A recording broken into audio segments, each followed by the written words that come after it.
Cette émission est une présentation du Centre financier aux entreprises de la capitale.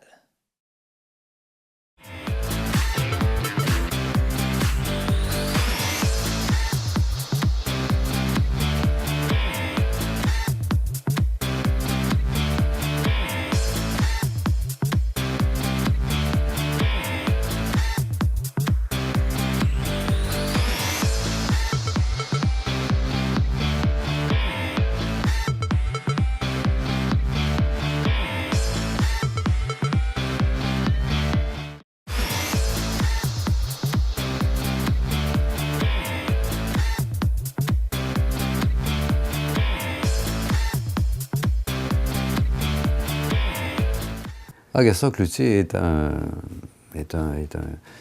habitant de la Côte-de-Beaupré depuis très longtemps, parce que je suis né à Château-Richer, ici au village, en 1947. Je suis un modèle 47 dans le temps. C'était comme ça qu'on les faisait.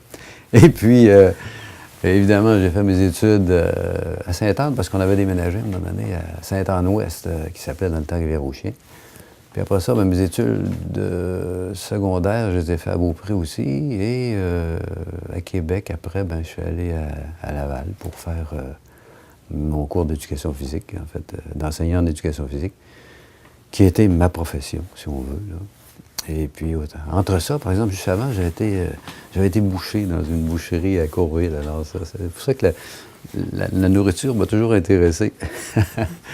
Et j'ai enseigné de 70 à 74, évidemment, à Sainte-Anne d'abord, à Beaupré après. Puis après, en 75, est venue l'occasion d'acheter cette auberge-là, qui était à vendre. C'est un de mes oncles. J'avais offert d'ailleurs mes services parce que ça fonctionnait que l'été ici.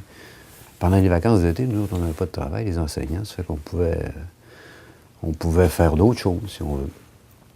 Alors, quand est venue l'occasion d'acheter, j'ai proposé ma candidature avec... on a été choisis, sauf que à l'époque, ça fonctionnait que l'été. Et c'est pour ça que j'ai acheté. Parce que dans le fond, le marché à l'année, je ne l'imaginais même pas. Mais évidemment, les temps ont changé, et puis le Mont-Sainte-Anne est arrivé, a fonctionné plus, et puis on est obligé d'ouvrir l'hiver. Alors, ça m'a forcé à faire une chose que la plupart des entrepreneurs ont de la misère à faire beaucoup. La difficulté à donner les responsabilités à d'aucuns. Le terme de ça, là, vient de me sauter, mais il reste que c'est ça. Il a fallu que je donne les pouvoirs à d'autres personnes, parce que moi, il fallait que j'enseigne le jour. Alors, cette obligation-là m'a forcé à faire cette chose-là, qui est très difficile pour la plupart des entrepreneurs. Est-ce qu'à un moment donné, dans cette aventure-là que vous venez me parler, vous avez dû faire un choix entre la restauration et l'enseignement? Parce que l'été, vous travaillez ici, le reste de l'année, c'était l'enseignement. À un moment donné, il a fallu que vous arriviez à un carrefour et choisir. Tout à fait. Écoutez, ça a été... Non, j'ai jamais vraiment cédé, ni l'un ni l'autre. Sauf une année, en 2004, j'ai pris une année sabbatique pour voir ce que ça donnerait. Et j'ai vraiment vu que ça ne changeait pas grand-chose, dans le fond, parce que le travail ici, c'est comme... En fait, on est un restaurant saisonnier, un restaurant qui travaillait plus l'été, plus aussi, évidemment, dans le temps des fêtes. Autrement dit, avec le touriste, on travaille dans certaines époques. Et ces époques-là, en principe, j'étais plus libre de l'école. Ça correspondait aux vacances et au relâche, enfin, à tout ça. Et en plein hiver, on ne travaillait pas le midi. Alors, on travaillait le soir seulement, donc le soir, j'étais ici. Alors, ça me permettait de faire les deux. J'ai travaillé tout le temps, par exemple, ça, je peux vous le dire. Mais je n'ai pas fait vraiment de choix. Puis en 2004, après l'expérience, je me suis dit, ça ne vaut pas vraiment la peine que je fasse que ça ici. Je vais continuer à enseigner. Et je n'ai pas regretté jamais ça, parce que justement, en déléguant ici à des personnes responsables, ça responsabilise les gens, ils font bien leur travail, même mieux des fois que moi, jusqu'à un certain point. Comme ça, vous avez terminé, je crois, l'enseignement en 2005? Oui. Ensuite de ça, vous êtes arrivé ici à temps plein? Oui, depuis 2005. 2006, je suis ici à temps plein. Donc, ici, c'est comme votre retraite, en guillemets, aussi? Si on veut, c'est ma retraite. OK. Oui, si on veut. Mais il va falloir que je prenne une vraie retraite à un moment donné, parce que je suis bien rendu à 65 ans, parce que j'ai reçu mes premiers chèques de pension cette année, en juillet. Alors là, je suis dû pour vraiment avoir la retraite et j'ai bien des choses que je me promettais de faire et que faudrait que je fasse avant de... Avant. Avant de vendre? Ouais. Non, pas avant de vendre, après avoir vendu, parce que je suis tellement occupé par ça ici que je n'ai pas... je ne suis pas un gars extrêmement rapide de toute façon. Je prends des décisions lentement, puis je travaille aussi lentement. Il reste que j'ai des choses que j'ai toujours voulu faire, qui sont là et que j'ai mis là à côté, puis j'aimerais pouvoir les faire. Vous voulez profiter de la vie. Oui, un petit peu. Exactement. Et oui. En 75, lorsque vous avez débuté avec l'Auberge Bécard, si vous aviez 2000 dans votre compte. De banque, oui. Oui. Il n'y a pas un risque à quelque part de se lancer en affaires? Oui, oui, tout à fait. Sauf qu'on était 4 au départ. Il y avait mon épouse, un de mes amis avec son épouse. Alors, on avait des bras et on sait que la restauration prend beaucoup de... Comme la nôtre, en tout cas, prend beaucoup de main-d'œuvre. Alors, on était là, puis on a suffi à la tâche pas mal, sauf l'été, évidemment, il a fallu engager des gens. Mais, puis c'était... Parce que si on enlève la main-d'œuvre dans un endroit comme ici, c'est vraiment trop rentable. Alors là, on a commencé comme ça. J'ai aussi fait un emprunt, évidemment, à ma belle-mère à l'époque, qui avait la gentillesse de... Puis qu'en plus, qui aimait ça, ce dossier-là ici. Alors, elle a fait ici le pain, elle faisait les pâtes à la viande. C'était ses recettes personnelles, le ragoût, tout ça. Jean-Louis, son frère, était un oncle par alliance aussi, et avait travaillé ici du temps de M. Baker, alors venait faire aussi de la nourriture québécoise. Parce qu'à cette époque-là, la montée du québécois, du terroir, de la tradition était très, très, très forte. Hein? Alors, moi, quand je voyais comment ça fonctionnait ici, je me suis dit, il faut changer tout ça, là, parce qu'on est rendu dans autre chose. Puis, je l'avais en tête, puis je crois que c'était une bonne recette. Et c'est là-dessus que je me suis rendu. On avait un plan. Il faut avoir un plan d'affaires. Alors, j'avais un plan d'affaires de ce côté-là, puis ça a fonctionné. Au moment qu'on se parle, votre plus grand défi maintenant? Bien, mon plus grand défi, c'est de continuer ça, parce qu'il reste qu'on n'est plus dans les années 75. La mode a changé. Vous avez vu je ne sais pas si vous avez été voir l'auberge, l'hôtel La Ferme à Baie-Saint-Paul. Les gens vont plus vers le moderne maintenant que vers l'ancien, comme ça. Il y a encore de la place pour le traditionnel, mais il faut vraiment qu'il soit à la fine pointe. Alors, il faut... mon défi, c'est de garder ça attrayant, parce qu'il y a encore une clientèle pour ça. On parle des retraités, ils sont très nombreux, mais évidemment, ils vont s'éteindre à un moment donné. Il faut que la clientèle jeune se refasse. C'est ça le défi. Et le grand défi, bien, ça va être de passer aussi, parce que moi, ça fait 37 ans et demi que je suis là. Il faudrait peut-être que j'aille jouer ailleurs un petit peu à un moment donné. Et c'est ça le grand défi. Aujourd'hui, comment se porte l'Auberge Bécard? On se défend. Il reste que on n'est pas aussi, disons, rentable qu'à l'époque, parce qu'à l'époque, le samedi soir, il fallait faire deux sittings, des fois 3. Tu sais, les gens faisaient la queue à la porte. On n'a plus ça maintenant parce qu'il y a beaucoup de commerces qui sont ouverts. Alors, on se partage. D'après moi, on se partage une clientèle moins grande qu'à l'époque, à plus. Donc, ça fait que à un moment donné, tu sais, ton chiffre d'affaires, ton break-even, tu te rapproches, mais dans le sens, ce qu'il ne faudrait pas, il faudrait plutôt s'éloigner du break-even. Et actuellement, c'est ça. Il faut faire attention à ça. Et on s'en tire, comme on dit. On a ouvert des chambres, on a une maison au village. Alors, tout ça, ça a amené des gens ici qui viennent en bas et qui dépensent. Parce qu'à l'époque, ici, moi, j'habitais ici. On n'avait pas de revenus de chambre. On n'avait aucun revenu de ce côté-là. C'était que le restaurant qui fonctionnait. Alors maintenant, on est plus complet, si on veut. On a plus de... Et c'est ça.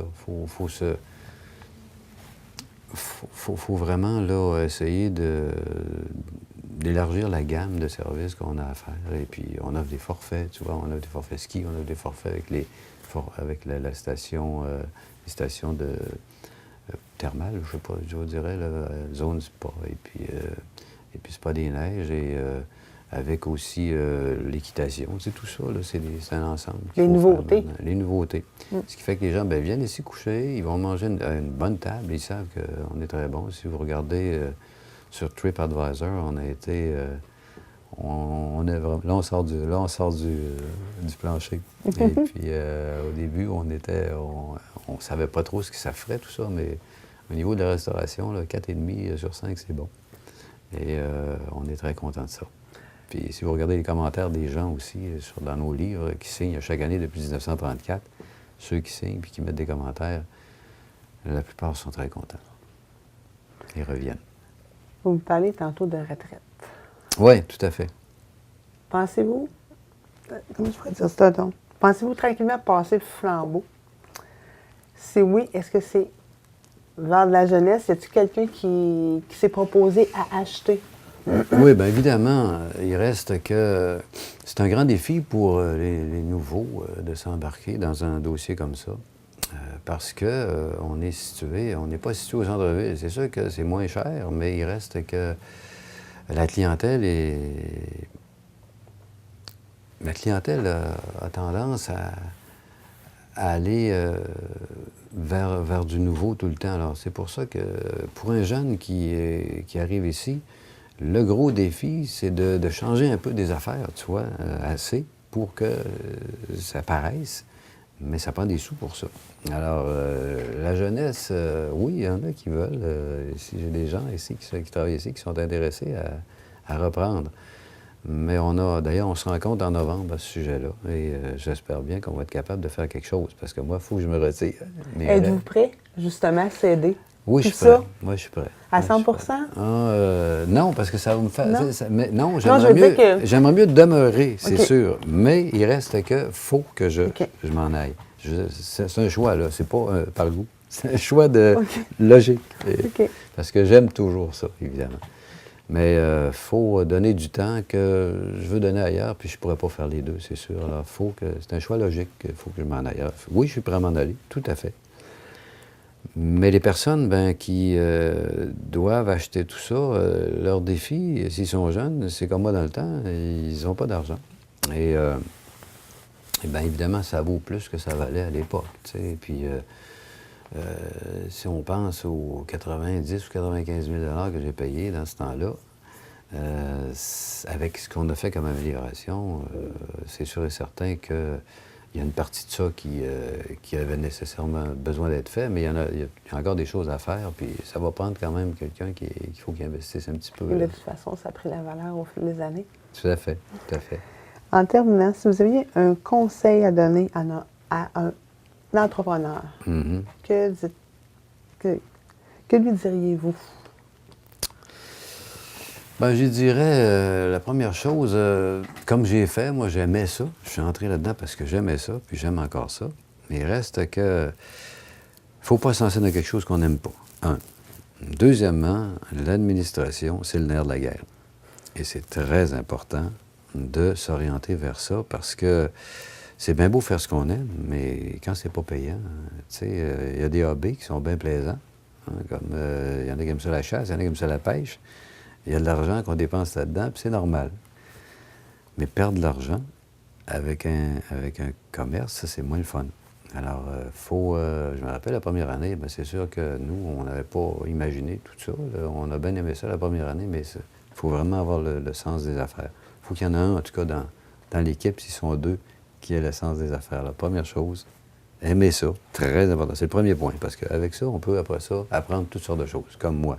Je connaissais rien en comptabilité, je l'ai appris. Je connaissais rien en hôtellerie, je l'ai appris. Il faut aimer ça. Mais l'administration, ça, il faut être toujours près de ça tout le temps. Et ça, c'est le deuxième grand conseil. Merci beaucoup, M. Lecloutier. C'est un plaisir. Profession entrepreneur a été rendue possible grâce à la collaboration du Centre financier aux entreprises de la capitale, Emploi Québec, le Centre local de développement de la Côte-de-Beaupré, la SADC de Charlevoix, Côte-de-Beaupré, Île-d'Orléans et des Carrefours Jeunesse Emploi de Montmorency et Charlevoix, Côte-de-Beaupré.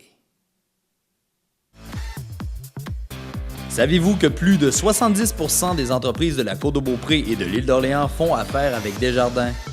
Ce succès s'explique par la qualité du service et la gamme de produits offerts par le Centre financier aux entreprises Desjardins de la capitale, mais aussi par son implication dans le milieu des affaires. En effet, le CFE est impliqué entre autres au CLD de la Côte-de-Beaupré, de même que celui de l'Île-d'Orléans. Le Centre local de développement de la Côte-de-Beaupré, ce sont des professionnels près de vous et de vos besoins. Une équipe qui peut vous accompagner tout au long de votre projet d'affaires et vous offrir des services d'appui technique et financier adaptés. Que ce soit pour un projet d'entreprise ou d'expansion, vous avez besoin d'un partenaire pour vos projets d'affaires, le Centre local de développement, un incontournable sur la Côte-de-Beaupré.